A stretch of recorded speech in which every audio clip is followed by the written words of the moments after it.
रात गवाए सोए के दिन गवाया खाए, हीरा जन्म अनमोल कौड़ी बदले जाए, हीरा जन्म अनमोल कौड़ी बदले नमस्कार जाए। मैं राजकुमार आसू का स्वागत करता हूं आपके अपने YouTube channel king Ram Priya be king राजा बनिए। आज बात करेंगे कबीर साहब की, जो समय के सदगुरु हैं। उनके चरणों में कोटि कोटि प्रणाम करते हैं।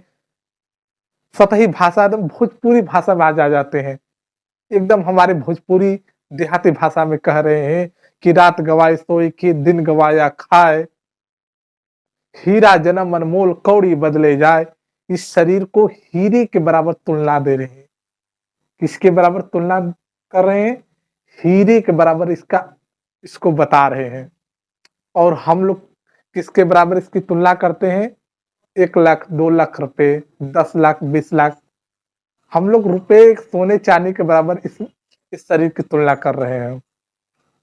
और वही जो एक अनपढ़ गवार है, एक निपढ़ है, जो कभी पढ़े नहीं लिखे नहीं, जिनको सबसे बड़ी उपाधि दी गई सदगुरु कबीर साहब की, वो इसको हीरे के बराबर कह रहे हैं कि तुम्हारा शरीर हीरा है, हीरा। इसको क्यों तुम चंद रुपए पैसे के चक्कर में इसको बर्बाद कर रहे हो? आज बात करते हैं कबीर साहब के इसी पक्ति के ऊपर। ये शरीर कितना अमूल्य है आप जानते हैं? आप नहीं जानते हैं, इसलिए आप इसकी कीमत नहीं समझ रहे हैं।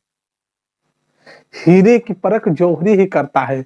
आप लोगों ने सुना होगा, हीरे की परख जौहरी ही कर सकता है। किसी चीज का ठीक ठीक मूल्यांकन वही व्यक्ति कर सकता है जो इसके बारे में जानता हो। याद रखिए, एक छोटी सी प्रक्रिया, एक छोटा सा प्रयोग, एक छोटा सा योग साधना, एक आपके जीवन को पूरी बदल कर रख देगा।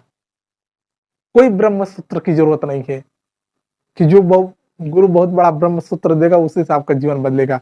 एक छोटा सा प्रयोग, छोटी सी टेक्निक, छोटा सा मंत्रोच्चारण आपके जीवन को बदल कर रख सकता है। उसके लिए आप उस प्रयोग को आपको अपने अंदर धारण करना होगा। जब आप धारण करेंगे तो वो आपको ध्यान में ले जाएगा, और जब ध्यान में जाएंगे तो समाधि अपने आप लग जाती है। एक छोटी सी टेक्निक आपको समाधि में ले जाती है। संदर्भ में एक पौराणिक कथा आती है। एक व्यक्ति था जो एक गुरु के पास जाता है और जाकर कहता है कि गुरुदेव, मुझे कोई ऐसा मंत्र बता दीजिए जिसके पाने से मैं संसार की समस्त चीजें प्राप्त कर सकूं। उसके गुरु कहते हैं कि तुम्हें यहाँ पर रहना होगा, कुछ दिन सेवा करना होगा, तब जाके वो अमूल्य, वो गुप्त मंत्र मैं तुम्हें बताऊंगा जिसके द्वारा तुम इस सृष्टि के मालिक बन जाओगे, तुम मनचाही वस्तु प्राप्त कर सकते हो। फिर वो व्यक्ति कुछ दिन रहने लगता है, 1 साल 2 साल गुजरता है। गुजरने के बाद वो शिष्य उनका बन जाता है। फिर एक दिन हट कर लेता है। जब हट करता है तो गुरु उसको पास बुलाते हैं और उसके कान में एक मंत्र देते हैं, और वो मंत्र था ओम। ओम एक मंत्र देते हैं, और वो बड़ा खुश होता है उस मंत्र को पाकर और जाता है उसका जाप करने के लिए। जब जाप करने वो बैठता है तो देखता है कि एक दूसरा व्यक्ति भी उसी मंत्र का जाप कर रहा है। उसको बड़ा अंदर से गिल्टी फील होता है कि गुरुजी इसको गुप्त मंत्र बता कर दिए थे, तो ये व्यक्ति कैसे जान गया। फिर वो आश्रम की तरफ जाता है तो बीच में एक मंदिर पड़ता है। मंदिर में भी लोग ओम नमः शिवाय ओम नमः शिवाय जाप कर रहे थे। वहां भी देखकर कहता है ये तो सब जानता है मन, ये कौन सा गुप्त मंत्र है जो हमको 2-3 साल के बाद दिए हैं? इसमें तो कोई गोपनीयता है ही नहीं इस मंत्र में। फिर गुरु के पास जाता है और कहता है कि आपने हमारे साथ छल किया, धोखा किया, इसमें कोई गोपनीयता नहीं है इस मंत्र में। इस मंत्र को सब जानते हैं, ओम को कौन नहीं जानता है? सब लोग गांव मार्केट में जा रहे हैं इस ओम को। उस गुरु ने एक अपने थैले में से एक पत्थर निकाला। उस पत्थर को कह देकर बोला कि बच्चा, इसको ले जाओ मार्केट में और इसकी मूल्य पता करके आओ। अगर तुम ठीक ठीक इसका मूल्य पता करके आ गए तो मैं तुम्हें एक दूसरा मंत्र दूंगा जो तुम्हें सच में राजा बना देगा। वो फिर खुश होता है और बहुत उत्सुकता के साथ जाता है मार्केट में। मार्केट में जाता है, एक सब्जी बेचने वाले के पास को जाकर दिखा, कहता है कि इसका क्या मूल्य है, इसके बदले क्या मिलेगा? तो कहता है इस पत्थर का क्या मूल्य है? इसका कोई मूल्य नहीं है, इसके बदले तुम्हें कुछ सब्जी दे सकता हूँ। वो अपना ले लेता है, फिर जाता है लोहार के पास, वो उसका भी वो मूल्य नहीं लगा पाता, कहता है कि एक बर्तन दे सकता हूँ।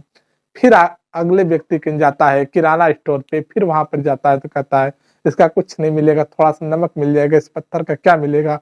फिर आगे बढ़ता है, ऐसे ऐसे करते करते बहुत सारे दुकान पर जाता है और उसका कोई मूल्य नहीं दे पाता है। फिर एक जोहरी के पास जाता है, जब वो जोहरी के पास जाता है, जोहरी को देखते ही इसकी आंखें चमक उठती है और बोलता है ये तुम्हें किसने दिया, ये तुम्हें किसने दिया। वो हड़बड़ा जाता है शिष्य, कहता है क्या हुआ, कहा ये तो अमूल्य रत्न है, इसकी तो कोई कीमत ही नहीं लगा सकता, ये बेशकीमती है, ये राजा का खजाना भी अगर भर दिया जाए तो भी इसकी कीमत नहीं लगाई जा सकती।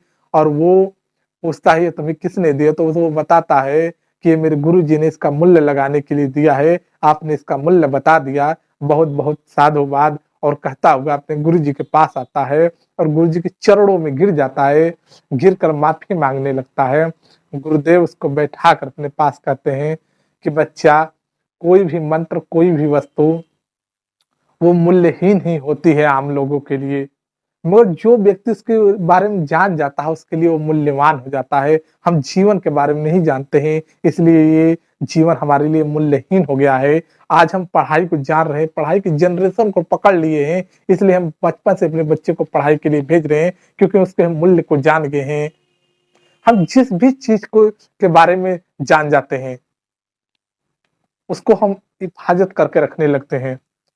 हम जीवन के बारे में नहीं जानते हैं कि जीवन क्या है, कहाँ जाने वाला है, इसलिए हम जीवन को लेकर बहुत ज्यादा लापरवाह रहते हैं, बेपरवाह हो गए हैं। हमें पता ही नहीं कि हमारे भविष्य में क्या होने वाला है, हम कब्र में जाने वाले हैं या शमशान घाट में जाने वाले हैं। थोड़ा समय बचा हुआ है, उसमें भक्ति भजन भाव न करके हम दुनिया भर की माया प्रपंच में फंसे हुए हैं। यहाँ पे कह रहे हैं, वही कह रहे हैं कबीरदास कि हीरा जन्म अनमोल कौड़ी बदले जाए, ये शरीर तो हीरा है, हीरा के बराबर तुलना। कह रहे हैं कि हे साधक, हे साधो, तुम लोग उठो जागो, हे मनुष्य इसको देखो, ये शरीर तुम्हारा अमूल्य है, ये साधन है। बड़े भाग मानुष तन पावा, सुर दुर्लभ सब गंतन गावा, साधन दाम मोक्ष कर द्वारा, जे ही न पाहि परलोक सवारा। ये कह रहे हैं ये एक साधन है जिसमें हम बैठकर मोक्ष की यात्रा शुरू कर सकते हैं। एक पंछी मोक्ष नहीं प्राप्त कर सकता क्योंकि उसके पास अंदर वो सामर्थ्य नहीं है। ये हमें किराए का एक घर मिला हुआ है कुछ समय के लिए और इसे हम अपना मान बैठे हैं। मेरी न मानो तो यमराज तुझे मार कर निकालेगा। हमारी बात आप लोग नहीं मान रहे हैं, एक दिन ऐसा आएगा कि इस घर का मालिक आपको निकाल देगा बाहर। जैसे ही सासों की पूंजी आपकी खत्म होगी, वो मालिक आपको घर से बाहर निकाल देगा। तो आप सतर्क बनिए, अपने अंदर जागरूकता लाइए अपने जीवन के प्रति और अपने इसको समझिए कि हमारा शरीर हीरा है, इसको हीरे की तरह इसका जतन कीजिए और योग साधना और गुरु के बताए हुए विधि का पालन करते हुए उसमें आगे बढ़िए और परमात्मा के मार्ग पर चलिए और मोक्ष मुक्ति का मार्ग खोजिए। भगवान बुद्ध ने जब मोक्ष मुक्ति का मार्ग खोज लिया तो कहा यह संसार ही दुख है। नानक ने भी कहा नानक दुखिया सब संसार, यह संसार ही दुख है तो कहाँ सुख खोज रहे हो। हम जहाँ जहाँ सुख खोजते हैं हमें वहां वहां दुख मिलता है। एक समान हमें मिलता नहीं कि दूसरे की मांग शुरू हो जाती है, दूसरा मिलता नहीं कि तीसरे की मांग शुरू हो जाती है। जो भी मांग हमारी हो रही है सब वासनाओं की मांग है, सब रुपए पैसा पद प्रतिष्ठा की मांग हो रही है। परमात्मा की मांग किसी क्यों नहीं है। इसलिए हम परमात्मा के प्रति हमें जागना होगा, हमें इस बात को समझना होगा। हमारी जो युवा पढ़ी है उन्हें भी समझना होगा कि हमारा चंद्र लम्हों का जीवन है। आपका संगी दोस्त मित्र जो आपका सगा होगा वो भी कोई न कोई जरूर चाहे एक्सीडेंट में गया होगा, बीमारी में गया होगा, किसी न किसी आपातकालीन में मर जाता होगा। कुछ 2-4 दिन अफसोस मनाते होगे, फिर उसको आप लोग भूल जाते हो, मैं भी भूल जाता हूँ, आप लोग भूल जाते हो। बैरागी कुछ समय के लिए होते हैं, उसको हमको अपने अंदर धारण करना होगा। और इन्हीं शब्दों के साथ लेते हैं आज के इस कार्यक्रम में विदा। मिलते हैं कल एक नए वीडियो के साथ और इस बात को आप लोग ख्याल रखिए कि हीरा जन्म अनमोल कौड़ी बदले जाए, इसको मत भूलिए। ये शरीर हीरा है, इसीलिए ध्यान साधना जरूर कीजिए और लोगों को भी साधना के पावन पथ पे लाइए। इन्हीं शब्दों के साथ जय श्री राम।